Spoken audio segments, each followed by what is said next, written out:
마지막 시간인데요. 이번에는 특정한 태스크를 어떻게 다루는가에 대한 수업을 할 거예요. 이게 어떻게 보면은 좀 흥미가 있을 수도 있는 부분인 게, 여러분이 지금까지 기본적인 개념 네트워크를 어떻게 구성하는가에 대해서는 배웠어요. 그냥 정확히 말하면 구성 성분이 되는 블럭을 배운 거죠. 뭐 신경망이 뭐고 컨볼루션이 뭐고 이런 걸 배웠는데, 지금 여러분들이 딱 들은 상태에서 제가 질문을 하나 해보면은, 이미지를 분류하는 거는 여러분이 그 크로스 엔트로피라는 손실함수 같은 거나 아니면은 정환되면은 L2 손실함수, L1 손실함수를 통해서 학습을 할 수 있다라고 배웠죠. 그래서 어떻게 학습을 하면 되는지를 알 수 있는데, 제가 이미지를 가지고 할 수 있는 것 중에 분류 말고 또 뭐가 있냐면은 탐지, 어떤 이렇게 사진 찍었을 때 사람이 어디 위치에 있는지 탐지하는 거랑, 그걸 조금 더 세밀하게 들어가서 분할, 이 픽셀은 사람이다, 이 픽셀은 배경이다 하는 걸 얘기할 수 있다 했잖아요. 그거를 어떻게 학습을 시킬 수 있을까라고 얘기하면은 답하기 좀 어려우실 거예요. 예를 들면 탐지라고 얘기했을 때, 여러분이 이미지를 보면은 탐지 결과의 그 알고리즘의 결과물은 똑같이 이미지의 어느 위치에 있는지를 얘기해 줘야 되잖아요. 그럼 그 어느 위치에 있다라는 얘기를 어떻게 표현을 할까요? 딱 봤을 때 손실함수를 배우긴 배웠는데 뭐랑 뭐의 손실함수를 얘기할 건지 되게 난해하죠. 그래서 걔를 어떤 식으로 표현을 해서 이 손실이라는 개념을 최소화할 거냐, 그걸 앞으로 이 시간에 얘기하게 될 거예요. 뭐 분할 같은 경우에서도 이 픽셀이 어떤 거인지 어떻게 표현을 할 거냐, 물론 그러기 위해서는 데이터에 대한 얘기도 좀 있어야 되겠지만, 그래서 지금 할 거는 분류 말고 뭐 탐지, 분할 이런 알고리즘에 대해서 어떤 네트워크들이 있어 왔고, 그 네트워크가 얘를 아까 말했듯이 이 탐지를 잘 했느냐를 어떻게 측정을 해서 손실함수를 설계할 거냐, 그런 얘기를 설명을 하려고 해요. 그래서 뭐 일단 분할, 탐지 이런 게 뭔지부터 해봅시다. 자, 분류는 되게 쉽죠? 손글씨 쓰면은 아까 0, 1, 2, 3, 4 썼으면 얘가 0이냐 1이냐 하는 거 분류했던 것처럼, 강아지가 있으면 얘가 골든 리트리버라는 품종이다라고 그냥 딱 얘기를 해버리는 거죠. 그리고 이런 경우에 여러분들이 손실함수를 어떻게 하는지는 사실 배웠어요. 원핫 인코딩이라고 해서 이미 그 클래스들이 여러 개 있으면 골든 리트리버는 뭐 1을 주고 나머지 클래스에 0을 주면은 우리가 크로스 엔트로피 손실함수를 사용할 수 있다고 배웠죠. 근데 약간 여기서 바꿔서 탐지는 골든 리트리버라는 종이 아니면 그냥 강아지라는 애가 어디 위치에 있느냐, 그래서 결과물이 이런 네모친 박스 같은 모양이 나와야 될 거예요. 조금 더 어려워졌죠. 그 다음에 여기서 분할은 그냥 이 위치가 여기에 있다만이 아니라 이미지에서 이 픽셀이 골든 리트리버라는 품종이다라는 것까지 답해줘야 돼요. 그러면 얘는 이제 픽셀별로 답이 되는 거고, 그래서 탐지부터 보고 그 다음에 분할을 볼 건데요. 분류는 우리가 했었으니까, 탐지는 일단 이제 박스라는 개념이 좀 필요해요. 아무래도 이미지가 있을 때 그냥 여러분들이 뭐 인터넷 같은 데서 볼 수도 있는데, 이렇게 사진이 있을 때 걔는 이 박스 이 위치에 있다, 저기 오른쪽 위에 보면은 트럭은 이 위치에 있다, 그리고 뭐 자전거는 가운데 이렇게 크게 있다, 이런 식으로 이야기를 하죠. 그래서 이해를 할 때 일단 박스라는 개념이 좀 있어야 되고요. 박스를 어떻게 표현하느냐라는 문제에 대해서 답을 해야 돼요. 그래서 여러 가지 방법이 있는데, 일단 뭐 굉장히 쉬운 생각을 하려면은 직사각형이니까 왼쪽 위 꼭지점이랑 오른쪽 아래 꼭지점을 하면은 박스가 하나 나오죠. 여러분들이 컴퓨터에서 드래그 할 때 여기 찍고 여기 찍죠, 박스 할 때. 그 생각을 할 수 있고요. 그렇지 않고 조금 더 이제 약간의 그 트릭을 써서, 머리를 굴려서 중심점에서 얘 폭이 얼마고 높이가 얼마다, 그렇게 표현할 수도 있죠. 그래서 중심 위치가 있고 폭, 높이 이렇게 표현할 수도 있고. 근데 얘가 그 후자가 조금 더 정밀한 표현을라고 생각을 해요, 저는. 이것도 딱히 뭐 이론적인 근거 이런 게 있는 건 아니지만, 이유는 중심 좌표가 일단 같다고 얘기를 하면은 뒤에 있는 박스 위치는 조금 차이가 있어도 오브젝트가 비슷한 위치에 있다라는 개념을 얘기할 수 있기 때문에 저는 이게 더 좋다고 보고, 실제로도 이걸 이용하고 있어요, 알고리즘에서. 자, 그리고 저런 박스를 그러면 결국에는 중심 좌표랑 저 폭 높이라는 4개의 그 좌표 2개랑 폭 높이 4개의 숫자로 표현을 할 거예요, 수로. 얘를 얼마나 잘 맞췄느냐가 결국에 우리가 손실함수를 계산하는데 좀 결정적인 역할을 하겠죠. 그래서 쟤를 잘 맞추는데 얘를 분할을 해보면은 이게 보시면 상자가 3개가 있는데 하나는 개고 하나는 자전거고 하나는 트럭이란 말이에요. 박스만 잘 맞추면 되는 게 또 아니라 저 초록색 박스는 개라는 걸 맞춰야 되고 노란색 박스는 자전거라는 걸 맞춰야 되고 빨간색 박스는 트럭이라는 걸 맞춰야 돼요. 그럼 문제가 하나가 늘어난 거죠. 우리가 여기 뭔가가 있다지만 그래서 그 뭔가가 뭔데? 라는 질문까지 대답을 해야 돼요.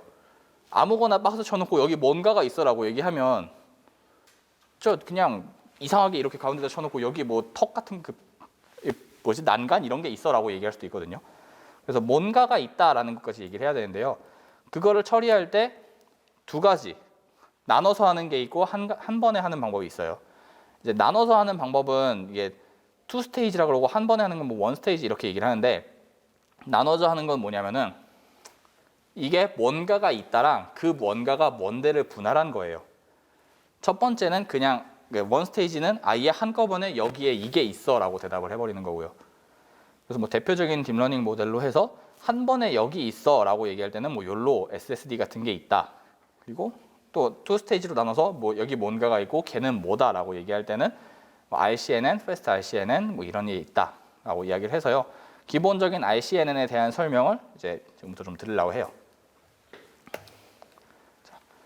일단 특징은 뭐 CNN을 객체 탐지에 도입했다. 이거는 자연스럽게 생각할 수 있어요.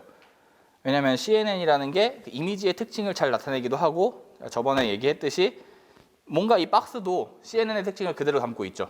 결과물이 하나 이동하면 인풋이 하나 이동하면 박스도 똑같이 이동해야 되죠. 그래서 얘가 가지고 최종적으로 예측을 뭘 할 건데 라고 얘기를 하면은 일단 클래스가 몇 개 있는지는 이거는 테스트를 할 때 미리 정해주는 애긴 하거든요. 우리가 개를 분류하거나 숫자를 분류할 때 숫자가 0부터 9까지라는 10개 중에 하나다라는 건 이미 알고 있는 거잖아요. 그래서 얘도 박스는 우리가 아무렇게나 좀 친다고 생각할 수도 있지만 그 박스 안에 어떤 물체를 탐지할 거냐라는 거는 이미 정해져 있어요. 그래서 총 21개의 클래스를 탐지할 거다라고 이야기를 해서 보시면은 뭐 에어플레인이냐 퍼슨이냐 맞다. 그 아래는 뭐죠? TV 모니터냐 아니다 이런 식으로 해서 저 21개의 클래스 안에 뭐 비행기, 사람, 모니터 이런 게 있고요.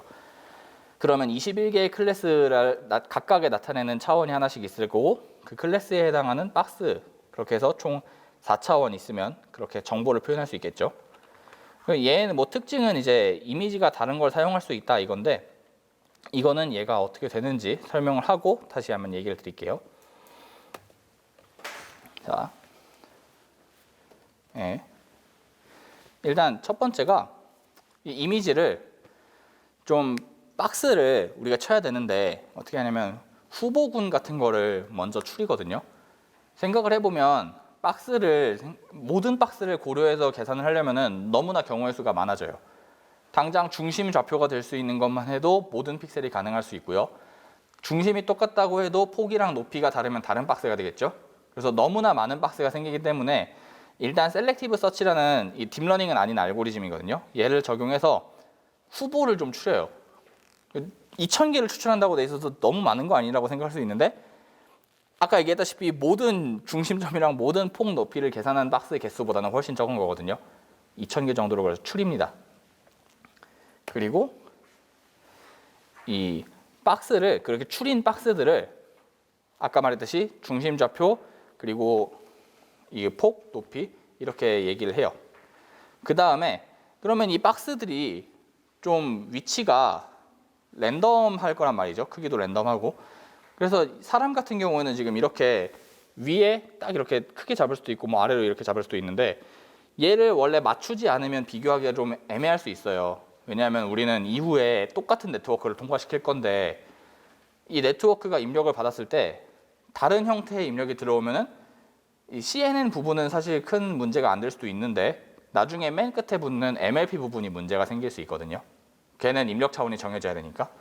그래서 얘를 와프라고 해서 사이즈를 일괄적으로 맞춰줘요. 예를 들면 너무 위아래로 긴 박스가 있다. 그러면은 이미지를 위아래로 압축시켜줘가지고 227 곱하기 227 정사각형으로 만들고 어떤 건 만약에 너무 좌우로 길다. 그러면 좌우를 좁혀주면 되겠죠. 이거는 우리가 컴퓨터 같은 데서 동영상 볼 때 뭐 약간 위아래가 남아서 확대를 시켜보거나 하면은 위아래로 막 늘어나거나 아니면 좁혀들거나 이렇게 되면서 맞춰지잖아요. 그렇게 맞추는 과정을 한번 진행을 하고요. 그 다음에 우리가 이 박스 안에 그래서 뭐가 있냐라고 얘기를 할 거니까 그거는 CNN을 쓰는 거예요. 앞에서 배운. 그러면은 예를 들면 여기에서 나온 사진은 이게 지금 4개로 보이거든요. 하나는 말 탄 사람, 하나는 말, 그리고 그 옆에 있는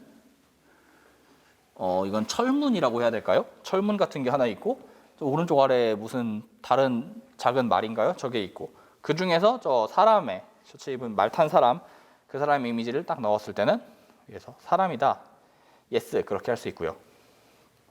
그리고 그 다음에 저거의 위치를 조금 조정하기 위해서 바운딩 박스 리그레션이라는 걸 통해서 좀 위치를 정밀하게 조정을 하고, 그리고 가장 핵심이 2000개의 박스들에 맞춰서 저걸 다 해요.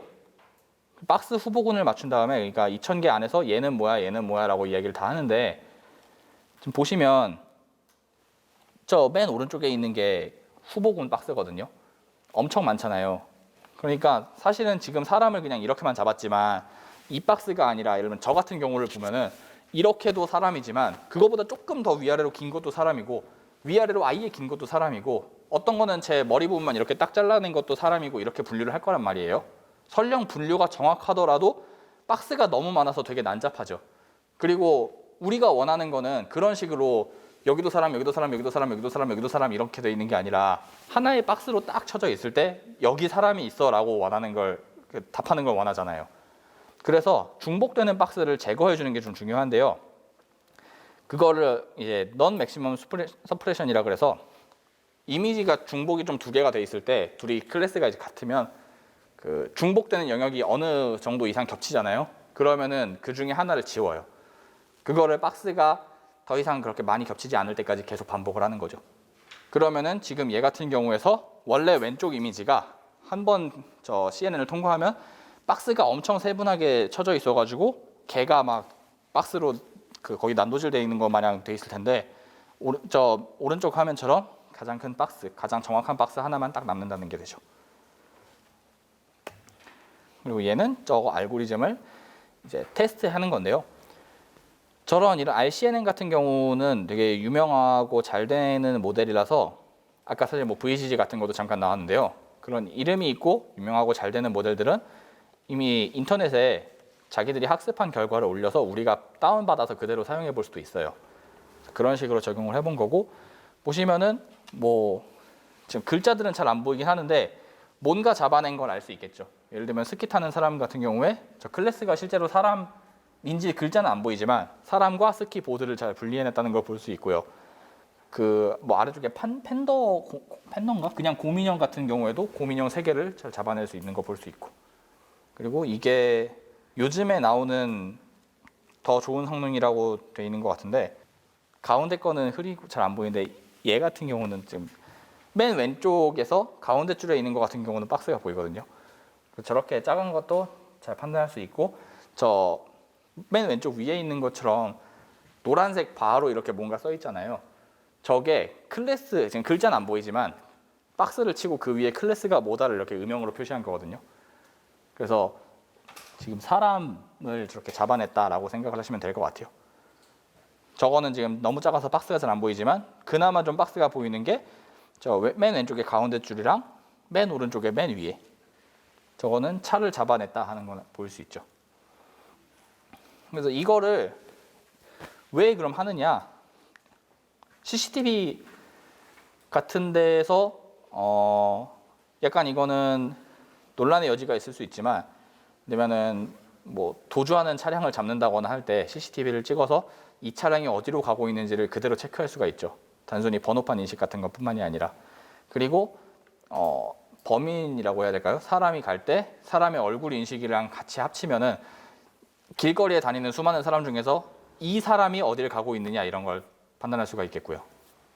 그리고 가장 좀 실용적이라고 생각을 하는 게 자율주행 같은 쪽에서 우리가 그 꿈꾸고 있는 거에서는 차가 알아서 그냥 가고 우리는 운전을 안 하고 이런 걸 생각을 하는데, 여기서 이게 필수예요. 왜냐하면 앞에 갈 때 앞에 일단 뭔가 있는데 얘가 차가 앞으로 가고 있는지 아니면 사람이 있는지, 특히 사람이 있을 때 내가 그걸 무시하고 가면 엄청나게 큰 사고가 터지거든요. 뭐 사실 전봇대를 박는다 이거는 그냥 내 손해지만 사람을 치는 거는 인명피해잖아요. 그래서 객체가 앞에 무엇이 있는지 알아내는 게 굉장히 중요해요. 그래서 이런 쪽으로 자율주행 같은 데에서 탐지를 엄청나게 중요시하는 문제가 있고요. 뭐 다른 물체들도 사실 탐구할 수 있어요. 뭐 구기? 이런 축구 같은 거에서 공이 어디에 있느냐. 어떤 상황이 있을까요? 예를 들면은 이게 이 선수가 지금 오프사이드 만칙을 했냐 안 했냐, 아니면은 어떤 공이 저 골대 라인을 넘었냐 안 넘었냐, 이런 걸 할 때 그 공의 위치를 정확히 탐지를 해야겠죠. 물론 이제 비디오 판독을 할 때 사람이 보겠지만 그걸 보조할 수 있는 그런 용도로 쓸 수 있겠죠. 그리고 얘에서 조금 나간 게 분할. 이번엔 박스만을 치는 게 아니라 아예 픽셀 단위별로 자동차가 있는 픽셀은 어디고, 그 다음에 뭐 배경이 있는 픽셀은 어디고, 도로가 있는 픽셀은 어디고, 이렇게 얘기를 하는 거예요. 그래서 위쪽에 있는 그림에서 박스를 치는 게 아니라 저렇게 분할을 다 해버리는 건데, 얘도 사실 두 가지 종류가 있긴 하거든요. 뭐냐면 지금 일단 위에서 아래 비교만 해보면 위에 차가 두 개가 보이는데, 뭐 뒤에 있는 차까지 하면 더 보이는데 가장 가까운 빨간색 차, 노란색 차가 두 개가 있잖아요. 우리가 앞에서 했던 탐지대로 하면은 저걸 두 개를 분리하는 게 맞겠죠? 박스가 하나로 묶여지진 않을 테니까. 근데 아래에 있는 걸로 분할을 해버리면 차가 그냥 똑같이 빨간색이라 떨어져 있어서 분리됐다 뿐이지 붙어 있으면 구분이 안 되죠. 실제로 빨간색 차 앞에 주차된 차들이 몇 개 있는데 빨간색으로는 아예 다 이어져 있죠. 그래서 그거를 아예 걔도 분리시키자 하는 인스턴트 세그멘테이션이라는 게 있어요. 걔는 이제 그냥 사람이 이렇게 어깨동무하고 서 있을 때 아예 사람만 픽셀을 구분해 보자 하면은 저 왼쪽처럼 세멘틱 세그멘테이션이라 해서 사람은 이 픽셀이야 라고만 답해주는 거고, 거기서 더 나가서 근데 이렇게 돼 있는데 이게 하나의 사람은 아니잖아 라고 얘기했을 때 모든 첫 번째 사람은 이거고 두 번째 사람은 저 초록색이고 세 번째는 노란색, 이런 식으로 구분을 다 해버리는 거죠. 이렇게 분할할 때 쓰일 수 있는 모델이 좀 몇 개 있는데 여기서 세 개를 보통 예시로 들어요. FCN이라 해서 뭐 Fully Convolutional Network다. 이 Fully Convolutional Network라는 게 이제 지금은 그냥 대표적인 다른 명사처럼 쓰이지만 일단 네트워크 이름을 FCN이라 했었고요. 그리고 UNet, 모양이 U자처럼 생겼다 그래가지고 UNet이라 그러고, 마스크 RCNN은 이제 RCNN을 기반으로, 원래 있던 RCNN은 조금 전에 보여드렸듯이 그냥 박스만 치는 애였거든요. 걔를 기반으로 조금 더 인스턴스 세그멘테이션이라는 걸 해보자. 즉 박스를 대신에 픽셀로 이 픽셀은 어떤 사람, 이 픽셀은 어떤 사람 이렇게 구분을 해보자 라는 얘기가 되는 거죠.